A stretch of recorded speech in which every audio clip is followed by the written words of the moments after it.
मेरे प्यारे दोस्तों, a very very good morning to all of you and welcome back to our channel Kalam ko Salam. So how are you guys? I hope you all will be okay, good and happy. So guys, आज हम character of happy life का ये हमारा आखिरी session होगा और इस session में हम करेक्टर ऑफ हैप्पी लाइफ के सारे जो आखिरी के 2 स्टैंजा बचे हुए उनको हम रीड करेंगे और उनका स्टैंजा और एक्सप्लेनेशन देखेंगे। राइट गाइस, तो मैं उम्मीद करता हूँ आप लोगों ने पहले के लेक्चर देख लिए होंगे और आप लोगों को अच्छे से समझ में भी आ गए होंगे। राइट गाइस, तो चलिए शुरू करते हैं। देखो, मैं आपको बार बार ये लिख कर बता रहा हूँ, जो पोइट्री आपकी है वो 12 मार्क्स ही आने वाली है, इसलिए मैं बार बार इसको लिख देता हूँ ताकि आपके माइंड में ये बिल्कुल स्टेबल रहे कि आपकी जो पोइट्री है वहां पर आपके 12 मार्क्स मिलेंगे ही मिलेंगे और आपको खुद देखना है कि आपको 12 में से आप कितना गेन कर सकते हो। सो इसलिए बार बार मैं मार्क्स भी आपको बता रहा हूँ कि 12 मार्क्स आपको पेपर में मिलेंगे। 12 में से आपको आपका टारगेट होना चाहिए 9 to 10 कितने लाने ही लाने हैं मुझे। राइट, चलिए शुरू करते हैं। पोएम का नाम आप जैसे कि सभी जानते हैं, character of a happy life, इसको लिखा है हेनरी वुटन ने। देखिए स्टैंजा को देखिए, who God doth late and early pray. देखो, पहले तो आप लोगों को पता है कि यहाँ पर ये जो सारे स्टैंजा है एक हैप्पी मैन के बारे में बताया जा रहा है। पोइट हमें कुछ बताना चाहते हैं कि कैसे एक मनुष्य कैसे वो खुश रह सकता है, कैसे उसका चरित्र अच्छा रखा जा सकता है। वही सब इन सारे स्टैंजों में बताया गया। कोई ना कोई क्वालिटी हर स्टैंजो में बताई गई है एक अच्छे व्यक्ति के बारे में। राइट, देखिए, who God doth late and early pray. देखो, मैं एक इस लाइनों को तोड़कर बताने की कोशिश करता हूँ। गॉड आपको पता है ईश्वर को बोलते हैं, लेट देरी से कह सकते हो, अर्ली जल्दी, प्रे प्रार्थना करना। देखो, लाइन का अर्थ यहाँ पर ये निकलता है कि एक अच्छा और सुखी व्यक्ति वही होता है जो दिन रात ईश्वर की प्रार्थना करता है। Who God doth late and early pray, जो दिन रात ईश्वर की प्रार्थना करता है, यानी कि वो ईश्वर के प्रति अपना ध्यान लगाता है।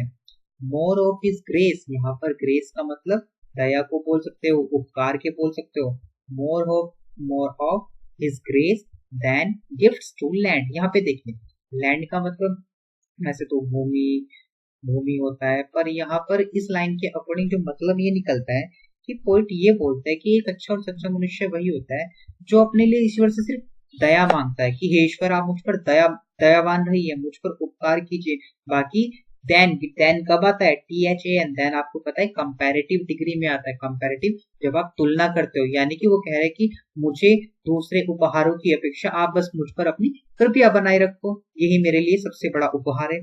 फिर से बताते हैं, who God doth late and early pray, more of His grace than gifts to land। एक अच्छा और एक सुखी व्यक्ति वही होता है जो दिन रात ईश्वर की प्रार्थना करता है, जो ईश्वर से दूसरे उपहारों की अपेक्षा अपने लिए दया मांगता है। राइट, आगे देखिए, who entertains the harmless days। who entertains का मतलब क्या होता है? मौज मस्ती करना, खुश रहना। the harmless days, देखो हार्म का मतलब हानि, लेस कम, यानी कि हार्मलेस हानि रहित दिनों में भी जो खुश रहता है। यहाँ पर ये बताया जा रहा है कि एक ऐसा व्यक्ति भी एक अच्छा इंसान होता है, खुश इंसान होता है, जो अपने दुख के दिनों में भी अपने आप को दुखी फील नहीं करता, हमेशा खुश ही रहता है, एंटरटेनमेंट करता है। राइट, आगे देखिए, with a well chosen book और फ्रेंड। अब देखिए, with a well chosen friend, well chosen अच्छी चुनाव की गई, बुक पुस्तकें, फ्रेंड मित्र। अब ये बोला गया है कि एक अच्छा और सुखी मनुष्य होता है जो हानि रहित दिनों में भी खुश रहता है और अपना अधिक से अधिक समय कहाँ बिताता है? अच्छी किताबों को पढ़ने में और अच्छे दोस्तों के साथ। ठीक है, एक बार फिर से चारों लाइनों के बारे में बताता हूँ।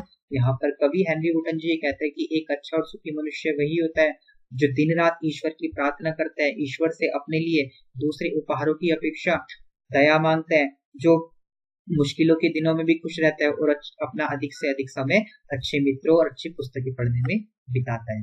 राइट गाइस, चलिए जल्दी से इसके रेफरेंस पर आ जाते हैं। रेफरेंस अब मैं आपको बार बार नहीं बताऊंगा, आप ध्यान से इसको पढ़ लीजिए, क्योंकि आप लोगों के मैं समझता हूँ आप लोगों को समझ में आ गया होगी रेफरेंस को कैसे लिखते हैं, और हिंदी में रेफरेंस को क्या बोलते हैं? संदर्भ। राइट, कॉन्टेक्स्ट को देख लीजिए। इन दिस स्टैंजा, इस स्टैंजा में the poet wants to tell us, कवि हमें बताना चाहते हैं अबाउट। अब देखो, अबाउट तक तो मैं सेम ही लिख रहा हूँ, ताकि आप लोगों को अलग अलग ना लिखना पड़े। अब देखिए मैंने क्या किया, मैंने उन 4 लाइनों से कुछ उसको उठा लिया और मैंने इस प्रसंग में लिख दिया कि किन किन बारों में, किन किन विषय में कवि हमें बताना चाह रहे हैं। किन किन विषय में, देखो अबाउट के बाद हिज एंटरटेनमेंट, देखो मैंने एंटेन्स को एंटरटेनमेंट लिख दिया, right. Well chosen book and friend, देखिए यहाँ से लास्ट वाली लाइन से लिख दिया well chosen book and friend, right. तो आपका कॉन्टेक्स्ट पूरा हो गया, यानी कि फिर से अर्थ बता देता हूँ। इस स्टैंजा में कवि हमें उसके एंटरटेनमेंट के बारे में बताते हैं, अच्छी चुनी बुकों के बारे में और अच्छे मित्रों के बारे में बताते हैं, राइट। इसके अलावा आप कुछ और भी अगर आपको अच्छा लगे आप पहली और दूसरी लाइन में से लिख सकते हो। सब कुछ देखो गाइस, आप धीरे धीरे, मैं मानता हूँ कि पोएट्री जो होती है वो उसको एक्सप्लेन करना थोड़ा सा डिफिकल्ट होता है बाकी जो आपके पैसेज है तो उनकी अपेक्षा। इसमें आपको क्या, आपको धीरे धीरे आपकी आदत बन जाएगी, आपको चीजों को एक्सपेंड करना आ जाएगा कि कवि बोलना क्या चाह रहा है। देखो एक कवि, अगर आपने कभी कोई कविताएं पढ़ते हो आप हिंदी में, तो उसमें क्या होता है, एक लाइन के द्वारा, एक कविता के माध्यम से कोई मैसेज दिया जाता है। सेम वही बात यहाँ पर भी होती है, एक लाइन के, एक लाइन के माध्यम से आपको कुछ बताया जाता है। वो क्या बताया जाता है बस वही आपको समझना है, राइट। अब देखिए इसका एक्सप्लेनेशन लिखते हैं। एक्सप्लेनेशन में क्या है, इन दिस स्टैंजा, इस स्टैंजा में द पोएट सेज दैट, कवि कहते हैं, अ हैप्पी मैन, एक जो खुश व्यक्ति होता है, प्रेज टू गॉड डेली, ईश्वर से प्रतिदिन प्रार्थना करता है, ही डज नॉट डिमांड एनीथिंग, वह किस चीज की उम्मीद कामना नहीं करता, टू गॉड ईश्वर से, but he only demands grace for him, लेकिन वह हमेशा इस चीज की डिमांड करता है, इस चीज की ख्वाहिश करता है कि ईश्वर उस पर दया करे। He entertains, वह खुश रहता है, इन हार्मलेस डे, देखो वही लाइन हमने लिखी जो आपको तीसरी लाइन में लिखा है, who entertains the harmless day, जो आने वाले दिनों में भी, मुश्किलों के दिनों में भी खुश रहता है। यही चीज हमने एक्सप्लेनेशन में लिख दी, he entertains in harmless day, जो मुश्किलों के दिनों में भी खुश रहता है। According to the poet, कवि के अनुसार, he faces difficult situation with entertainment। अब देखो इस वाली लाइन को हमने थोड़ा सा एक्सपेंड कर दिया, बढ़ाकर लिख दिया कि कवि के अनुसार ही फेसेस, वह सामना करता है, डिफिकल्ट सिचुएशन, कठिन परिस्थितियों का, विद एंटरटेनमेंट, यानी कि खुश होकर के मुश्किल से मुश्किल परिस्थितियों का भी सामना करता है। ही स्पेंड्स हिज लाइफ, वह अपना जीवन बिताता है, with good books and good friends, अच्छी किताबों के साथ और अच्छे मित्रों के साथ। Thus a man lives his life happily, इस प्रकार एक व्यक्ति अपना जीवन सुखी पूर्वक बिताता है। एक बार फिर से बताया तो, in this stanza, इस स्टैंजा में the poet says that, कवि कहता है, that a happy man prays to God daily, एक सुखी व्यक्ति ईश्वर से प्रतिदिन प्रार्थना करता है। He does not demand anything to God, वह भगवान से कुछ नहीं मांगता, केवल अपने लिए दया मांगता है। He entertains in harmless day, वह मुश्किलों के दिनों में भी खुश रहता है। According to the poet, कवि के अनुसार, he faces difficult situation with entertainment, कवि के अनुसार वह कठिन परिस्थितियों का भी खुश रहकर सामना करता है। He spends his life, वह अपना जीवन बिताता है, with good books and good friends, अच्छी किताबों और अच्छे मित्रों के साथ। Thus a man, इस प्रकार एक व्यक्ति, lives his life, lives यहाँ पर हमने lives लिख दिया, lives को मतलब जीता है, जिंदगी जीता है अपनी, happily खुशी से, अपनी जिंदगी को खुशी से जीता है। आई होप आप लोगों को समझ में आएगा। देखिए आपका आखिरी स्टैंजा है और इसके बाद ये आपका चैप्टर, ये पूरी पोयम नंबर 1 पूरी तरीके से कंप्लीट हो जाएगी। देखिए, this man is free from servile bands, this यह मैन व्यक्ति इज है फ्री मुक्त, फ्रॉम किससे, सर्वाइल बैंड्स, यानी कि दास्ताओं के बंधनों से, बैंड्स बंधनों को बोलते हैं, सर्वाइल का मतलब आप कह सकते हो, यानी कि कोई ऐसा व्यक्ति दूसरे की गुलामी नहीं करता, गुलामियों से मुक्त होने वाला, दास्ताओं के बंधनों से मुक्त, यानी कि किसी के कहीं पर ना चलने वाला, राइट। तो this man is free from servile bands, एक व्यक्ति वह खुश व्यक्ति होता है जो दास्ताओं के बंधनों से मुक्त होता है, यानी कि किसी का गुलाम नहीं होता है, ऐसे बोल सकते हो आप।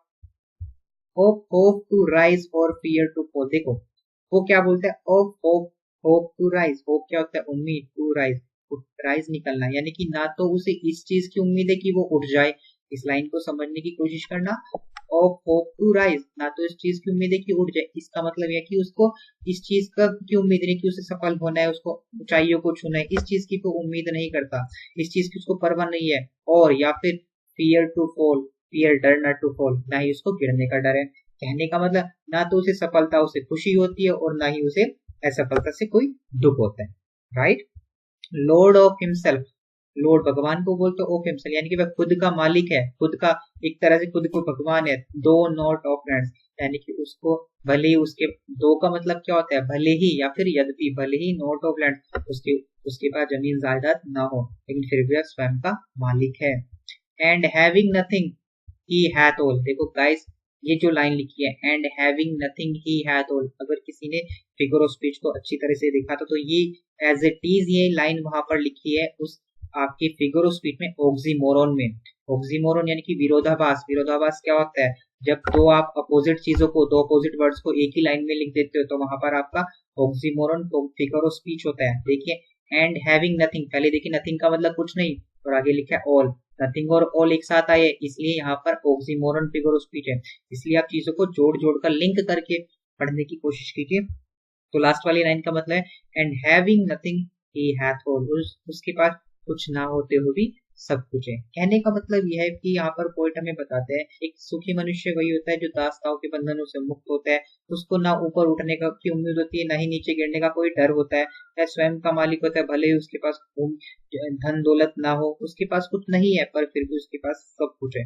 देखिए इस लाइन का मतलब अगर और एक्सपेंड करके बताना चाहिए, उसके पास कुछ नहीं है फिर भी सब कुछ है, यानी कि इंसान के पास अगर आत्मसंतुष्टि है, उसको संतुष्ट है अपने कामों से, अपने कर्मों से, तो उसके पास ना होते हुए भी सब कुछ है, चाहे वो कितना ही गरीब क्यों न हो।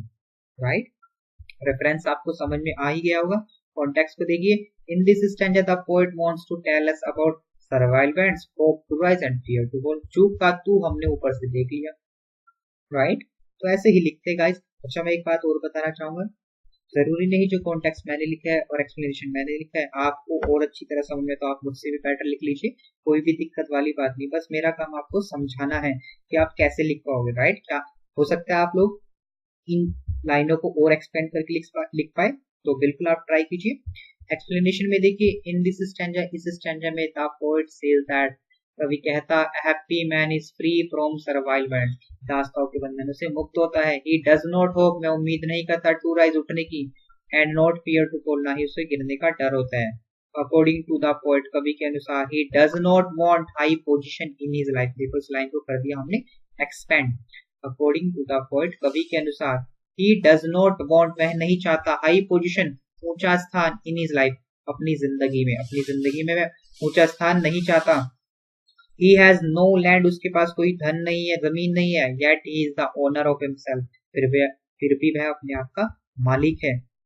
He has control over his desires, उसका अपनी इच्छाओं पर नियंत्रण होता है। He has satisfaction in his life, उसे अपनी जिंदगी में आत्मसंतुष्टि होती है।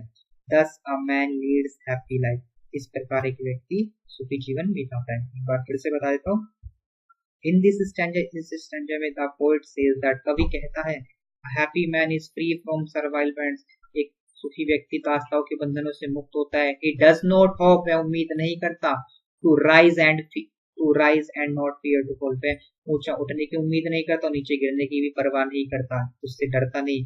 According to the poet, कवि के अनुसार, he does not want high position in his life, कवि के अनुसार वह अपनी जिंदगी में ऊंचा स्थान की कामना नहीं करता, नहीं चाहता ऊंचा बनना। He has no land yet he is the owner of himself, वह उसके पास कोई जमीन धन दौलत जायदाद नहीं है, फिर भी वह अपने आप का मालिक है। ओनर का मतलब मालिक। He has control over his desire, उसका अपनी इच्छाओं पर नियंत्रण होता है। He has satisfaction in his life, उसे अपने जीवन में संतुष्टि होती है। Thus a man lives happy life, इस प्रकार एक व्यक्ति सुखी जीवन बिताता है। ठीक है गाइस, आज ही आपकी करेक्टर ऑफ हैप्पी लाइफ जो पोएम है पूरी तरह से कंप्लीट हो गई है। इसमें आपको कुछ भी नहीं रहा है, सारे स्टैंडर्ड को हमने डिस्कस किया है, सेंट्रल आइडिया समरी सब कुछ बताया है। उम्मीद करता हूँ आपको ये वीडियो पसंद आ रही होगी, प्लीज कमेंट करके जरूर बताइएगा। ऐसे आप लोग हमारे साथ चलते रहिए, हमसे जितना हो सकेगा हम आपके लिए, आपके बोर्ड एग्जाम के लिए आपके साथ हैं। ठीक है गाइस।